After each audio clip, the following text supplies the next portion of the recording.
Belle puts Sarah in the hot seat.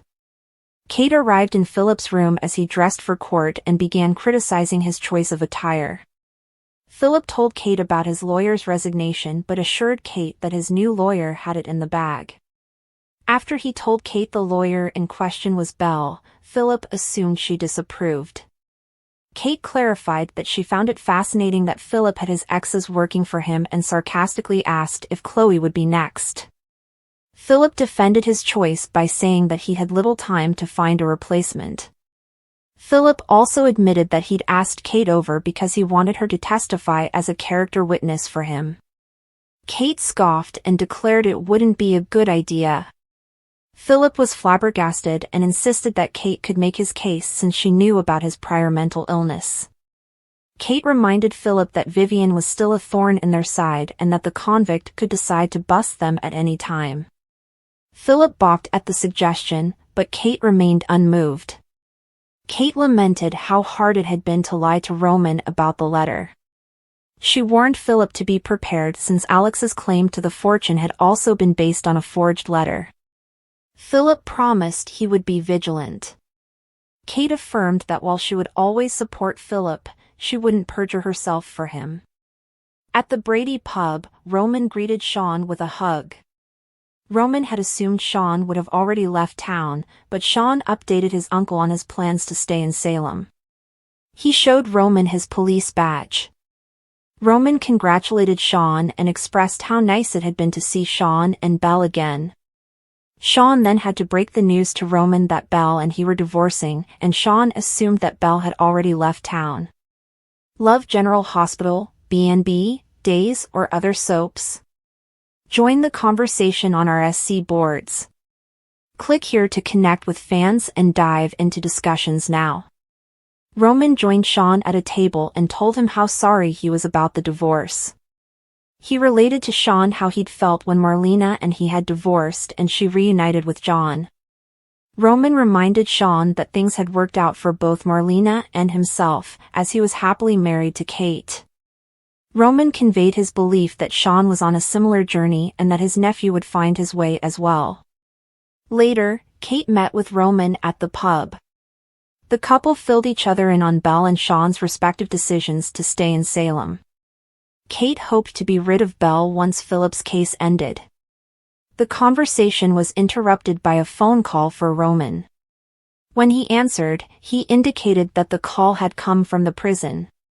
Kate, Lauren Koslow, intercepted Vivian and #039's call to Roman, Josh Taylor. \image source, Peacock.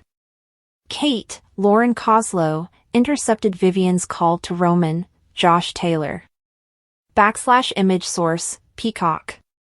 Roman asked the caller, Vivian, what she wanted, but Kate abruptly took over the phone call when Roman had to tend to the pub. Kate ordered Vivian not to say anything to Roman about the forged letter.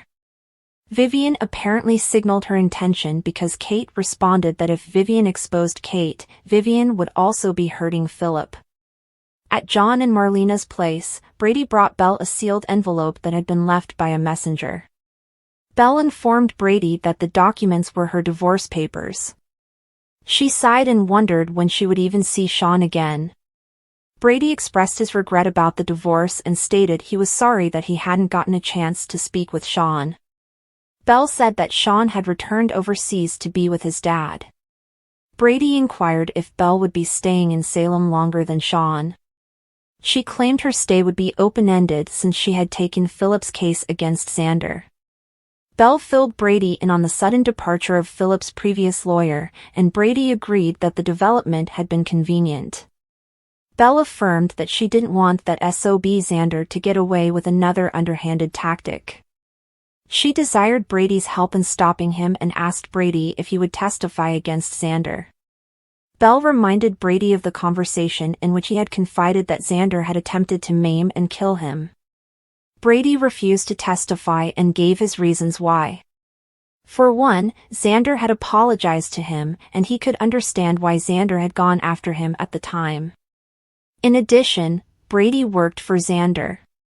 Finally, Brady remembered that Philip had set him up for murder, so Brady wasn't Philip's biggest supporter either. Belle threatened to subpoena Brady.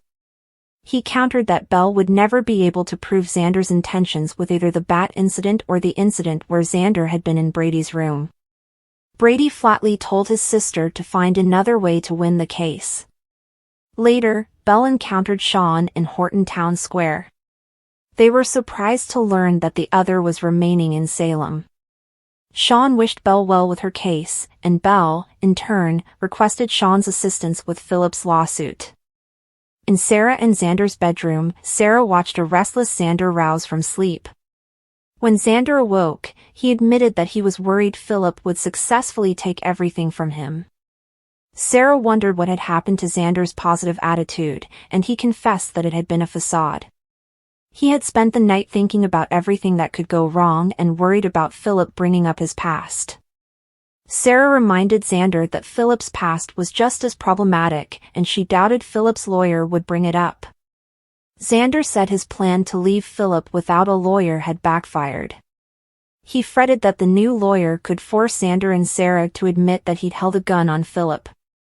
Sarah reasoned that the incident had shown Philip's instability. She assured Xander that he would always have Victoria and her no matter what happened. Xander was grateful for the support but was insistent that he wanted to provide financial support for his family since he had given up his work at the paper. Sarah continued her pep talk, which ended in a loving kiss between the couple. Later, Xander and Sarah snuggled in bed after their lovemaking. Xander expressed his love for Sarah and mentioned needing to get ready for the day in court.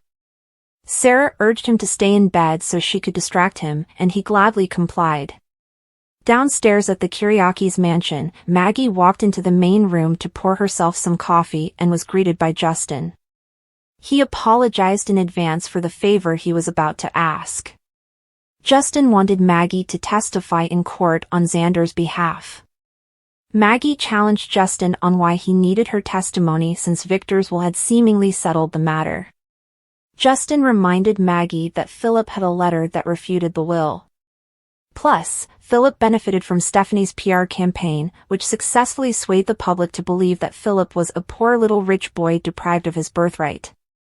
Justin also conceded that Xander's history and the notoriously unpredictable judge charged with the case would make victory even more difficult.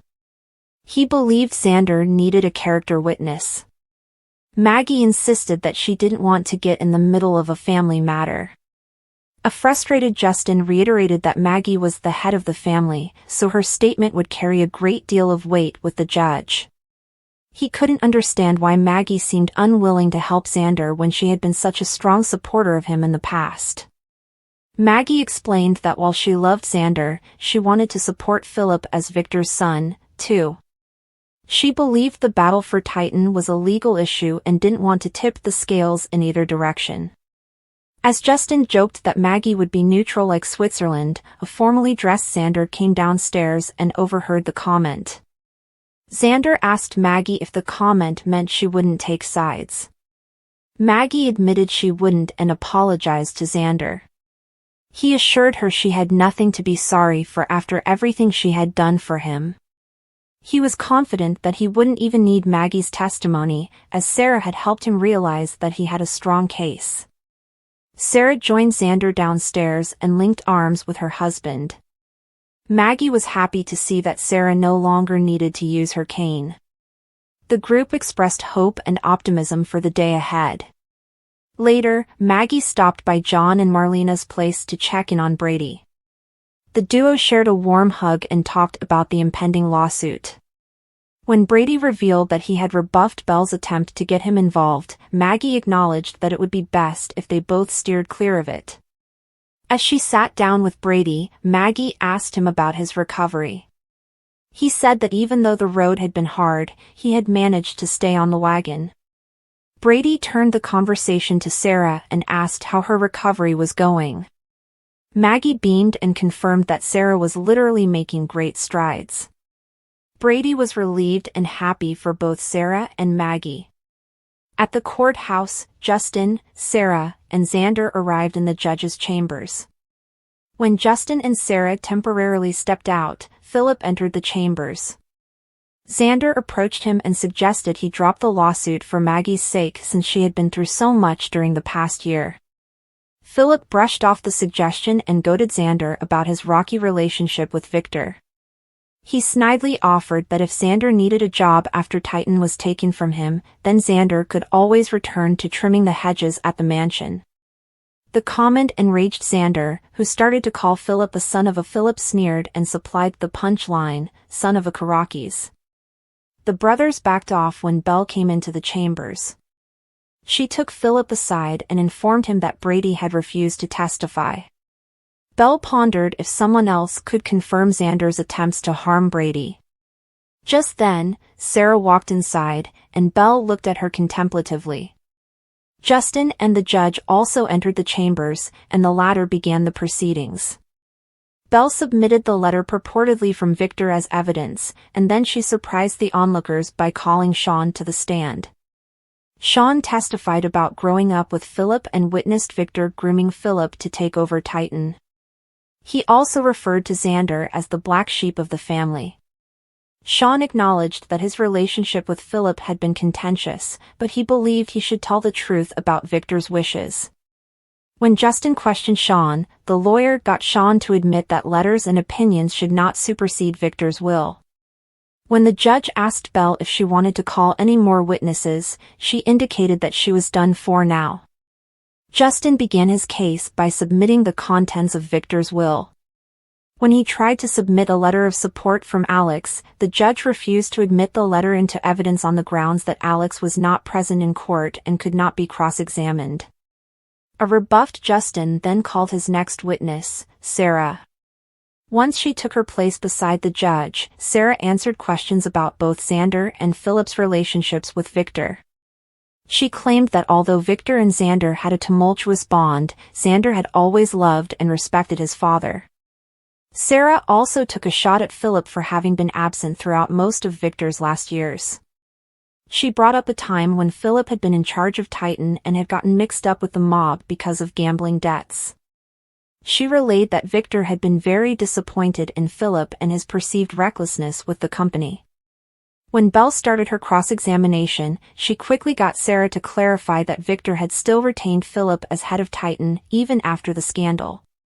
Belle then suggested that Sarah would do anything for Xander, to which Justin objected. Sarah calmly stated that she wanted to respond. She vowed that although Xander was the most important person in her life, she would not lie for him. Belle pounced on Sarah's words and asked Sarah if Xander had recently tried to kill his nephew Brady. Days of Our Lives, Belle puts Sarah in the hot seat. In Salem, secrets and betrayals often bubble to the surface when you least expect them, and this week on Days of Our Lives, tensions flare as Belle Black Brady confronts Sarah Horton in a way that only Salem can deliver. Relationships are strained, lies are exposed, and hearts are left vulnerable as Belle demands answers about Sarah's questionable actions and intentions. For weeks, there have been ripples of unease surrounding Sarah Horton's return to Salem. Sarah, ever the complicated figure in Salem's tangled social web, has managed to leave a trail of unanswered questions and suspicious behavior wherever she goes. Her reappearance at the center of several messy personal entanglements, especially those involving Xander Cook, Rex Brady, and now Belle Black Brady herself, has led to some long overdue confrontations. The tension reaches its boiling point when Belle, sharp as ever and determined to protect those she loves, demands that Sarah come clean about her true motives. Sarah, backed into a corner, must decide whether to reveal the truth or continue spinning a tangled web of half-truths that could ensnare her forever. The drama begins at the Brady pub, where Belle overhears a hushed and suspicious conversation between Sarah and Rex. For weeks, Rex and Sarah have shared cryptic exchanges that have piqued Belle's curiosity. While she initially ignored the pair's whispers as inconsequential, Belle has recently become far more attuned to their behavior. Belle's suspicions aren't unfounded. After all, Sarah's return to Salem coincided with chaos in her own relationship with Sean Brady. Belle has been navigating a rocky path with Sean ever since his alcohol-fueled mistakes spiraled out of control, leaving their marriage on shaky ground. While trying to steady her own world, Belle's radar for drama is sharper than ever, and Sarah's actions aren't sitting well with her. "What exactly are you hiding, Sarah?" Belle mutters to herself, watching as Sarah ducks out of the pub with Rex in tow. Determined to get to the bottom of things, Belle decides it's time for answers. It's not just idle curiosity. Belle knows Sarah has a knack for making impulsive decisions that leave destruction in their wake. After all, it wasn't that long ago that Sarah kidnapped baby Rachel, mistaking her for her own child, Mickey, in the throes of unimaginable grief. Whatever she's up to, it can't be good, Belle says, as she resolves to confront Sarah face to face. The next day, the air at Horton Square is thick with tension. Salem's infamous sense of serendipity ensures that Belle and Sarah cross paths at the worst possible moment. Sarah, fresh off a tense phone call with Xander Cook, barely notices Belle until it's too late. "Sarah!" Belle calls out, her voice cool but commanding. Sarah freezes mid-step, her shoulders tensing. She turns slowly, a forced smile on her face. "Belle." "What a surprise," Sarah says, trying to sound casual. "Cut the small talk," Belle snaps, stepping forward. "I know you've been up to something. You and Rex, the whispered conversations, the sneaking around, what's going on?" Sarah's eyes flicker with irritation. "Excuse me? I don't owe you an explanation, Belle." "Oh, I think you do," Belle retorts. "You've been hiding something, and it's starting to affect the people around you. Rex's mood swings, Xander's sudden reappearance in your life. You can't keep dragging people into your mess, Sarah." Sarah folds her arms defensively. "That's rich, coming from you. Don't act like your life has been perfect lately. Didn't you just have Sean arrested?" Belle's jaw clenches. It's a low blow, and Sarah knows it. "This isn't about me," Belle says firmly. "This is about you and whatever you're trying to hide. I heard you and Rex talking at the pub. You were being careful, but I'm not blind." "What is it? Another baby lie? Are you keeping secrets from Xander again? Or is it something even worse?" At the mention of Xander, Sarah's face pales slightly. It's a tell that Belle doesn't miss. "So, it is about Xander," Belle pushes, her tone sharp. "What have you done now, Sarah?" Sarah swallows hard, her bravado beginning to crumble. "This isn't any of your business, Belle." "Not my business?" Belle's voice rises. "When your actions start hurting the people I care about, it becomes my business. You know, you can only play the victim card for so long before people start seeing through you." Sarah glares at her. "I am not playing the victim." "Then prove it," Belle says. "Tell me the truth."